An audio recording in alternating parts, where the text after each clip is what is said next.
Welcome to Lessons in Leadership. Steve Adubato and Mary Gamba. Mary, I sat down and had a conversation with Dr. Tonya Smith-Jackson, Chancellor of Rutgers University, Newark, one of our higher ed partners. First time I met her, it's funny, you meet someone remotely and sometimes, not always, there's an immediate connection. It's easy to talk to that person. Sometimes it's not. It was with her. You saw that interview. What did you take away? It was so easy, and we were in the background. I was actually texting behind her back because I said, wow, she is amazing. We need to have her back on again. Just her cadence, your chemistry with her, and most importantly, talking about what Rutgers Newark is doing for the community, her commitment to the community, and there was just a lot of synergy there. So I was really excited, and I could tell you it won't be the last time we have her join us. A big thinker in higher ed, a practical thinker in higher ed, someone who deals with very complex, difficult issues. We talked about free speech. We talked about campus security. We talked about academic freedom and a whole range of other things with Dr. Tonya Smith-Jackson, the Chancellor at Rutgers University in Brick City, Newark. Chancellor, great to have you with us. And it's a great pleasure to be here, Steve.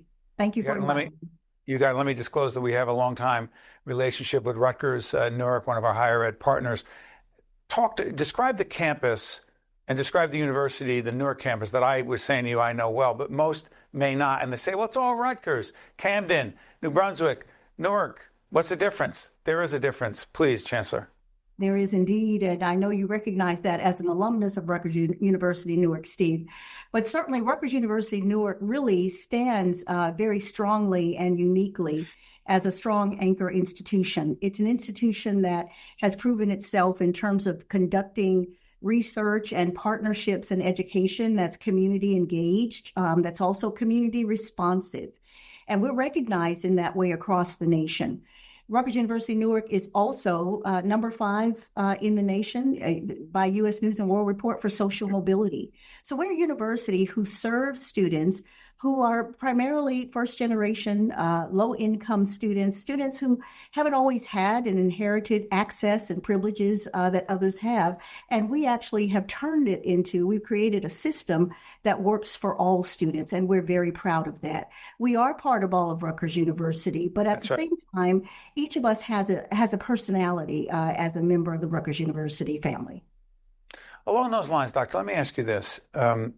There's been a lot of talk about, I'm going to ask you about AI in a second and higher education, but how the heck, and I've asked every college president, chancellors like yourself, leaders in higher ed this question, how the heck in these very polarized, difficult times, do we protect the rights, do we protect academic freedom, free speech on a campus, but maintain a degree of safety for all students on the campus and faculty members? Easier said than done. And it has become quite complicated, I think. You know, it is up to every institution to make sure that they are protecting academic freedom, which is the cornerstone of higher education, ways in which faculty can use their expertise in order to prepare our students for the future. Free speech, obviously, constitutionally, is the right of every U.S. citizen. We've come upon times, however, where some of those aspects are challenged, and the nuances of how academic freedom works on and across campuses and how free speech works on and across campuses have been challenged in ways that were unprecedented. I will say that no matter what, we are here to make sure our students get the best education. We're making sure that they are learning or coming out with a recognition that their college degree has value going forward. So in essence, in spite of the challenges that have occurred, we're going to work within those boundaries that do exist, because there are boundaries certainly on both free speech and also academic freedom. But at the same time, we know that we need to have an environment where every student feels like they belong, where every student has a place here at this institution or any other institution and feels heard, but at the same time, they receive a very high quality academic experience.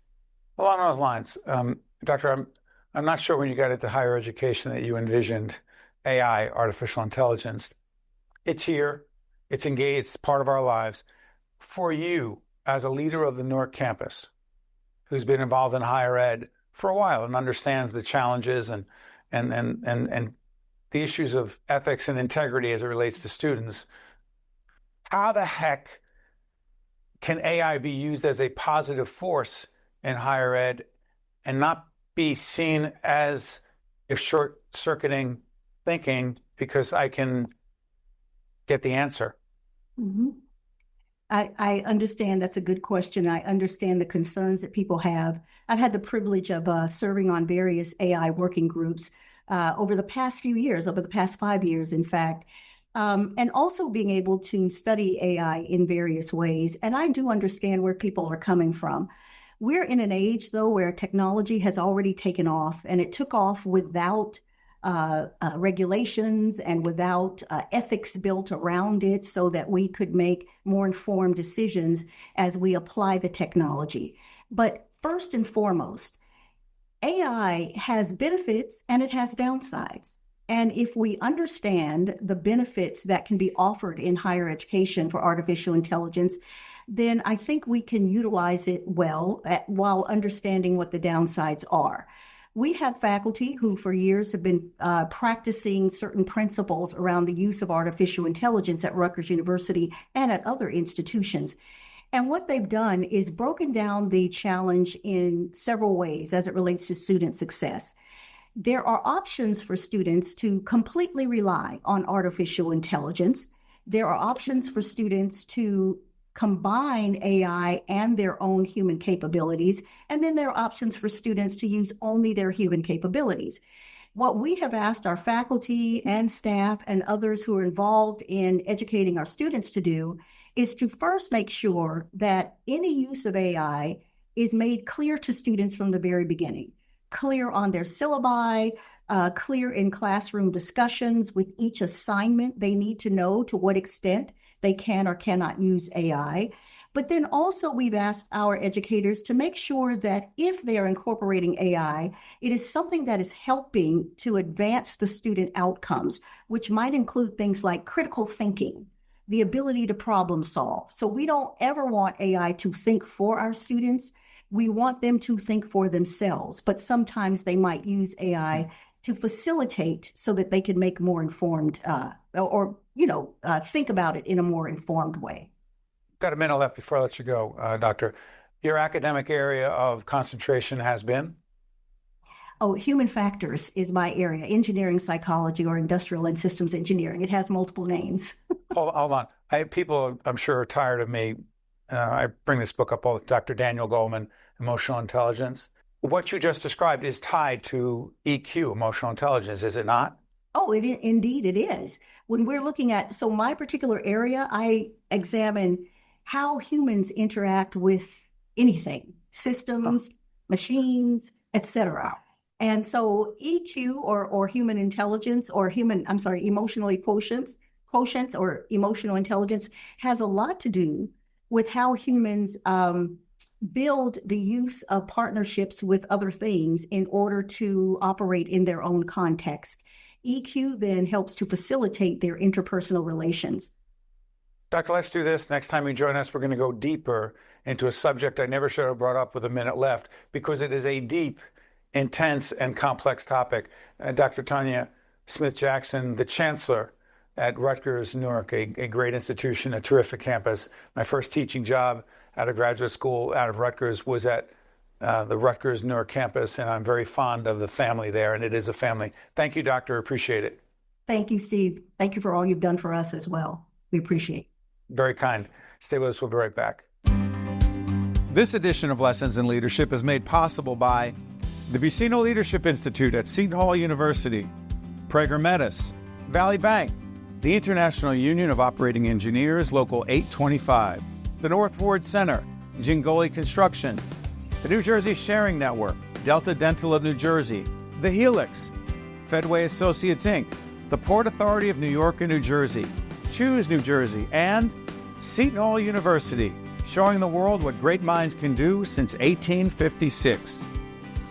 This is Mary Gamba. If you want more leadership tips and tools, log on to stand-deliver.com. That's stand-deliver.com. Promotional support for this edition of Lessons in Leadership with me, Steve Adubato, and my colleague Mary Gamba has been provided by NJ.com, NJBIA and New Jersey Business Magazine, CIANJ and Commerce Magazine, and the Meadowlands Chamber and Meadowlands Media.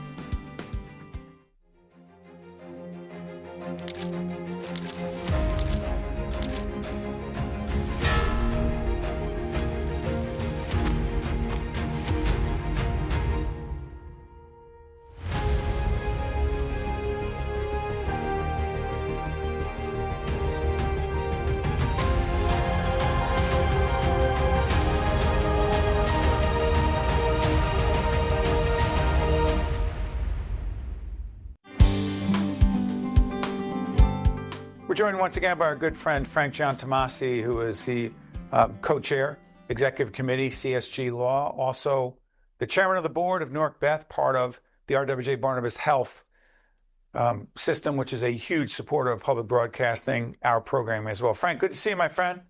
Always a pleasure, Steve. Thank you. Hey, this is part of our Leaders in Law series. You've been on with us before. Jeff Chiesa has been on with us as well, several other members of the firm. Let me ask you this. I've been wanting to ask you this for a while. I can't believe all our social time together, I never asked you this. The most significant mentor or mentors in your leadership journey are? Mark Burson, Steve Pizicki, and I would say those are the top two people in my leadership roles.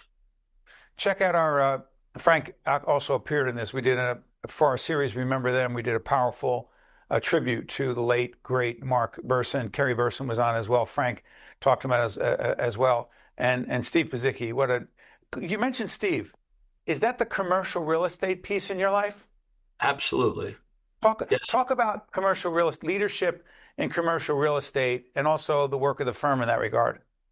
You know, Steve is a very, very bright individual and very dedicated to what he does. But he taught me about the holistic approach to real estate development, that if you just look at your parcel of land and build what you think is best for your parcel of land, you may be missing the whole opportunity because you're not looking at what's behind you, what's on the side of you, what's across from you. He really believes in an integrated development concept. That's something that's helped me in relationships with my clients, because I don't just think as a lawyer with what the statutes say or the ordinances say. I also try to have that what I call 360 vision that a fellow like Steve Pizicki has taught me to have. And it helps a lot because you wind up with a better development in a commercial sense, Steve, because remember, when you're building commercial, you got to build it so that they will come. You can't just build something because, you think it's going to be great. There have been a lot of commercial building and development failures because they don't realize that if you build a strip mall, you don't have a pizzeria and a nail salon while they're waiting for their clothes to dry in the laundry, you could be missing the whole opportunity. So it's an integrated approach to looking at your development site, but looking at the contiguous properties and looking at the neighborhood that surrounds your commercial development. Well, Frank, you just opened up a huge Pandora's box, and I'll tell you what I mean. And let me also disclose, I facilitate a CSG Leadership Academy. Marie Matthews and the team have, along with Frank and Jeff and the other leadership, they've allowed us to come in and do that. And one of the areas is so interesting you mentioned this. One of the areas in the CSG Leadership Academy curriculum involves what I like to call connecting the dots. I have this great book called Chess, Not Checkers, that leadership is really about playing chess, not checkers, which is linear. I'll get to the point, trust me. You just described thinking about a development in a very holistic, systematic, connect the dots, bigger picture, strategic view. Am I making too much of that, Frank? No, you're not. Absolutely you're not, because a fellow like Pizicki, SJP, or even like Mark Burson, these guys would not be swinging for the fences, but they would hit home runs because they would look to integrate and not isolate their development within the development zone, the community. Um, and they would look to change things around them or change internally to make sure that there was a better adaptation of what this development was going to do. Because remember, when you're talking about commercial development, you're usually talking about pretty large scale stuff and Right. it's impact stuff. And sometimes you're doing things that you have to have the ability to see forward and not just see what is today. So that's that part of that integration and the globalization of what are you trying to build? Frank, can you, and I'm asking a question about a curriculum that I'm supposed to be leading at CSG Law, but you and Jeff and other leaders there, you're mentors. Question, in your mind, to what degree can you teach and coach strategic connecting the dots thinking, or is that either you have it or you don't? It's a little bit of both, Steve. You have to find the gemstones that you can polish, and that's the people that have it, but they may not be exhibiting it. And sometimes people have epiphany moments where you, in your mentoring, may say or do something that they see that triggers the epiphany, and all of a sudden they get it. Whatever it is, they get it. And that's leadership, right? It's not, you're not supposed to just squeeze the stones that you're given to get all the blood out of it. You're supposed to help develop those stones. And sometimes you got to sand them down and make them smoother. Sometimes you got to fortify them. But leadership is a very difficult thing. If you don't care about the people that you're leading and you don't show them that you care, I don't think you're a true leader. I think you're just somebody who's looking to get the juice and not worry about the total stone. Frank and I have talked about this before a lot, that leadership is not simply the position you hold, your title, the fact that in an organizational chart you may be at the highest level, doesn't make you a leader. Leaders come in all shapes and sizes and different positions. So here's my question to you. To what degree do you believe CSG Law, as an organization, as a firm, has created a culture that promotes leadership and also that, frankly, Frank, promotes giving honest, constructive, hard to hear feedback? Easier said than done. Very, very hard to do. It incorporates, servant leadership. It incorporates being willing to invest in your team. What we do with you is money investment, right? It shows them that we care about them. We want to help make them the best that they can be, and that we're willing to invest time and money. I always talk about, philanthropy is not just money; it's philanthropy of time also. That's right. And when you're leading a business, sometimes you have to invest your time into your people, and you build a better team, you're going to put out a better work product. What we've done here, Steve, is that we look at the decades of age. We look to develop our 60-year-old group. We look to develop our 50-year-old group. We look to identify our 30-year-olds that we think are future leaders. And then we mentor them. We share opportunities. Like just yesterday, Jeff and I were talking about Jeff attending, Chiesa.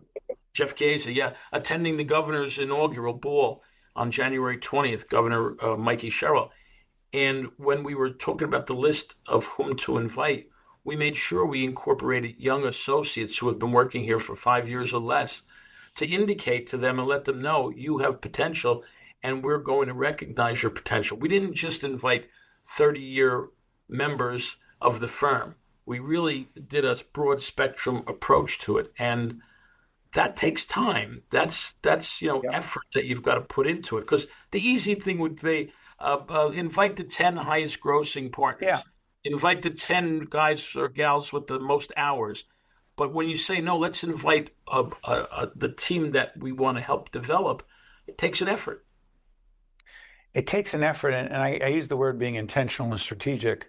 And I often wonder, and I won't get on my soapbox, there are leaders, you and I know them, who make decisions purely based on instinct. And I'm not, Frank and I are both from Newark, New Jersey. So let's just say street instincts, Newark. I often call them Newark rules, and you know exactly what I mean when I say Newark rules. There's a certain set of rules that some of us, even though Frank grew up in a different neighborhood in the Ironbound, we think like we know what the rules are, and we make up the rules. The reality is this: whether you're from Newark or the suburbs or anywhere else, we can't simply expect people to see the world the way we do. The question here is this, Frank. How the heck do you adapt to other people who don't have your grit? And I'm not kissing your butt because you're a client and a friend. It's true. Who don't have your grit, who don't have your willingness and ability to stick to it, work hard, work long hours, and frankly, want it to happen quickly. How the heck do you deal with that? My patience is not that great when it comes to that. I think I have a certain reputation for patience. I know a lot of my partners say to me, "We don't understand how you can be so tolerant." And okay, that's something that I was born with, a patience. By the way, you remember my father, Steve Sr., he was patient. Quite the opposite. I'm sorry, Frank. You Go know, ahead. and I probably should put him on as a mentor when you asked me before, but he was my political mentor. I learned, I got it. I just was with some people today. It's funny at a luncheon, and they said to me, "How do you always pick the winner?" And I said, "Well, I don't always pick the winner, but I guess it appears that way sometimes." But I learned a lot from, and I mentioned your father's name. I said, there's Really? a science. Yeah, I did just 2 hours ago. I said there's a science to politics, just like there's a science to everything else. And I happen to meet some people that have taught me part of the science. You can't go to college and learn that. Culture is number one in any successful business. And if you aren't a leader, you can never create culture because culture just doesn't be born. It has to be nurtured. It has to be directed. It has to be real. Our motto at our firm, and it is our firm motto, is family first. And that says so much to our That's people. true. And you've been involved with us now, and in terms of developing the young people. You saw the people that we selected for your clinic. We put our effort into that, and That's right. they all responded. And so that's part of the philanthropy of time. That's part of the culture of mentoring, and that's part of what we think is the appropriate leadership role that we have to take. A lot of folks have slogans and mottos at Frank's firm, and not simply because they're a client. I've gotten to see it. It's more than a slogan. It is a culture and the way they live every day. To Frank Giantomasi, who is co-chair of the executive committee at CSG Law, also the chairman of the board at Newark Beth, our good friends and partners down there, part of our WJ Barnabas Health. Frank, my friend, well done. Leaders in law. You're one of the folks at the top of the list. Thanks, Frank. Thanks, Steve. It's always an honor and a pleasure. And I really want to also tell your listeners that I was not from your neighborhood because my family was in a lower socioeconomic strata. So we didn't have that kind of money. But Don't go. He has to get the last word. We'll be right back. This is Mary Gamba. If you want more leadership tips and tools, log on to stand-deliver.com. That's stand-deliver.com. Promotional support for this edition of Lessons in Leadership with me, Steve Adubato, and my colleague Mary Gamba has been provided by NJ.com, NJBIA and New Jersey Business Magazine, CIANJ and Commerce Magazine, and the Meadowlands Chamber and Meadowlands Media.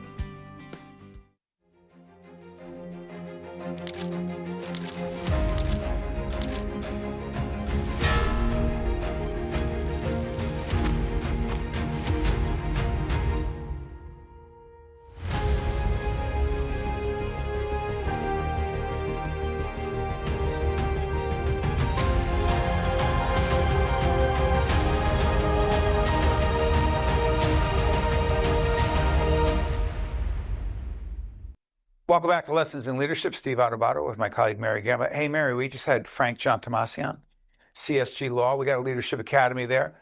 Do I mention our council, our corporate council? I sure hope that you would. It would be a missed opportunity if you didn't.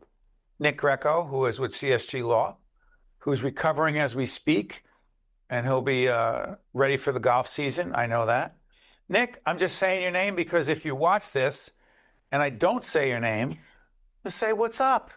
I'm your connection to CSG Law. That's for Nick Greco, who is not only our lawyer, but he's also my best friend, the best. Mary, do you have friends in your life who, in spite of how difficult you may be, which is a hypothetical in your case? In my case, I'm never difficult, but keep going. I said hypothetical. No, I do. Keep going. Right now. In my case, it's not hypothetical. You have friends who stick with you no matter what.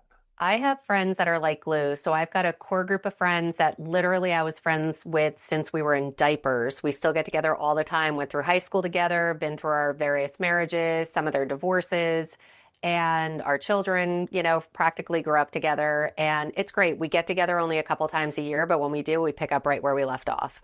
It's so interesting, Mary. You grew up with your friends, you were in diapers. When my friends and I get much older and we're in diapers, will we still be friends? We always joke, and it's so funny that you said that. My one friend, Missy, was my neighbor, and Melissa, and it's so funny. We always joke. We said one day we'll be back in diapers again, so you hit it on the head. Yeah, I don't even know why I brought that up. Hey, wait, a couple leadership quotes. Mary, tell folks what you do as it relates to prepping for the show and coming up with leadership quotes. I always love to find new inspirational quotes, and now thanks to ChatGPT and AI, it's a lot easier to find different ones because I found prior to that, if you were just to Google the top leadership quotes, you're going to get the typical, you're going to get Jim Collins, you're going to get John Maxwell, you're going to get Steve Jobs, and there happens to be one on my list. But I said, give me some unique, and then you have a conversation with ChatGPT. So I said, give me some athletes, give me something that we wouldn't have thought of. So Steve, if you want to pick one of your favorites off of the list. No, you like The Rock. I could give you my favorite. Frank Johnson, The Rock, go ahead. Yeah, we are huge WWE fans in our house. I love this quote from Dwayne The Rock Johnson, who has also transitioned over to acting. If something stands between you and your success, move it. Never be denied. And I love how he said that because so many people just, if something happens, they sit there and they complain. They say all the reasons why they couldn't get something done. So move the thing, move that obstacle, and just never be denied. Along those lines, obstacles, I just watched Dwayne Johnson, The Rock, in a movie called The Smashing Machine. I love The Smashing Machine. I was hoping you were going to say that. I have mixed feelings about it. And I was fascinated. Mark Herr, Herr, is the MMA and one of the first stars of UFC MMA. I'm very much into that. As you can see, I'm very physical and like to get into Scarlett, I got your attention. No one's ever touching this Garland's face. showing his guns over there behind the camera. I can watch it, but no one's ever going to hit this face. That being said, I found it. We'll do a movie review. Well, Mary, let's do another Lessons in Leadership on the best leadership. See, to me, it's very motivational stuff like Hoosiers and stuff like that. Yeah, Rudy was great. Rudy. I mean, you want to talk about that? We have on VHS, DVD, and it's also burned on our DVR. Okay, so motivational leadership-centric movies. P.S. On Rotten Tomatoes, my Rotten Tomatoes, I gave The Smashing Machine, I don't know, a 68. Oh, we'll have to talk offline. I thought it was better than that. That's right. Steve Adubato, Mary Gamba, we did one quote, and I talked about a movie. Great. Mary did all this prep. We'll see you next time on Lessons in Leadership.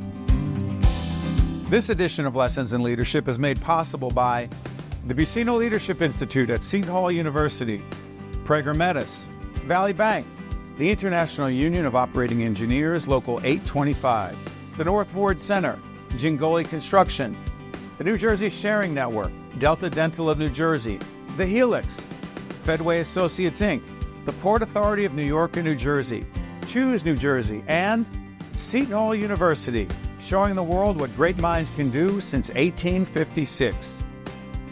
This is Mary Gamba. If you want more leadership tips and tools, log on to stand-deliver.com. That's stand-deliver.com. Promotional support for this edition of Lessons in Leadership with me, Steve Adubato, and my colleague Mary Gamba has been provided by NJ.com, NJBIA and New Jersey Business Magazine, CIANJ and Commerce Magazine, and the Meadowlands Chamber and Meadowlands Media.